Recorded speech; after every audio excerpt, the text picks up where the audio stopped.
Hey, everybody. Welcome to Eagle Brook Church. It's so good to have you with us today. My name is Jason Strand. I'm the senior pastor here, and I'm joined by Ryan Leek, who is a member of our teaching team.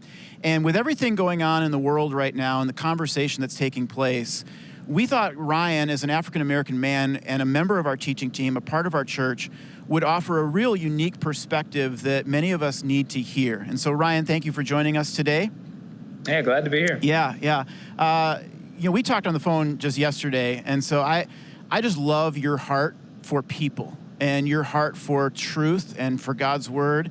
But I want to just ask you, last Tuesday, 9 o'clock in the morning, you see the video of George Floyd's death. Just walk me through, what were you thinking in that moment? How did you process that? What were your initial reactions? Man, my heart just, it just broke. I mean, the cries of people around him crying out, "I can't breathe." I was stunned, and it felt different, and then it felt different at the level of, like, I think the reaction to this is going to be a lot larger than ones we've seen in the past. I thought I would be able to watch it and not just move on with my day, but I thought, man, I'm going to get back to work. I couldn't. Every time I tried, I just couldn't. I couldn't get the image of his face out of my head. So many people I talk to want to do something but aren't sure what to do. Right. So they see the problem, but they're not sure, as just a normal everyday person living their life, what could they do? What would you say to that person? You and I live in a world now, we all do, of everyone trying to get their voice heard. And I think it's our duty as Christians to go, let's make sure we're listening, and not just going, well, now let me hit you with my right hook and my perspective, and this is how I see it, and you need to see it the way that I see it. I think the best thing that we can do is really be listening and reaching out with as much empathy as we possibly can, and really searching our own hearts and going, man, is there something in me that is ungodly? Anything? Mm-hmm. Is there anything of where I have misjudged a person and just gotten it wrong? We can be quick to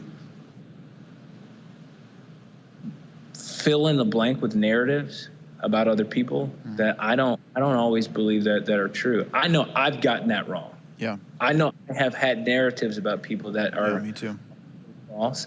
And I think it's important that we give each other the space to get it wrong, because no one's going to give it perfect. But I do think we have to check our own hearts to say, all right, man, do I have error in this? Lord, can you help me see this the right way?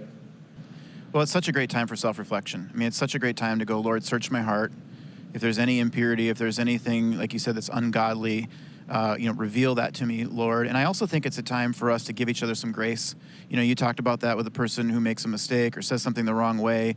You have to give people time to kind of go through the process. You and I talked yesterday, and you had some great thoughts about, as a Christian, we think differently than the world. We speak differently than the world. And I would just love for everyone to hear that. Can you share a little bit about that? One of the things that I think that we can do is rising above the chaos to go, okay, what really caused this? What were some systems within our society that allowed something like this to even happen?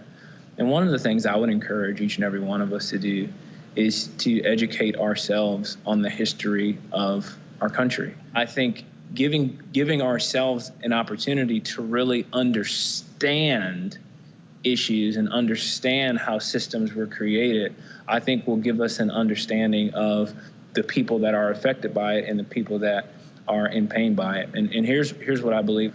I think right now is the greatest opportunity the church has ever had to heal. And so I think we've got to step back and ask ourselves, do we really believe the gospel is what the gospel is? And if we do, Yep. we got the best news on the planet.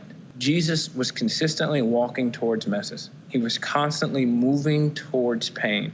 And I think that the way that we can actually show the world the gospel right now is moving towards pain and moving towards people that are hurting and going, I'm willing to get my hands dirty.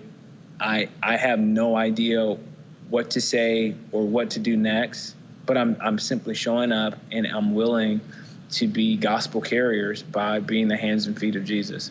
So good. Hey, thanks for taking some time, man. I appreciate it. I've said this to you before. I mean, you are a gift to our church, and I really believe that God has put you here for just such a time as this, to really be a leading voice for, who we can become as people and how we move forward. And just week in, week in out for your teaching here, I know has impacted so many people. And so thanks for taking some time.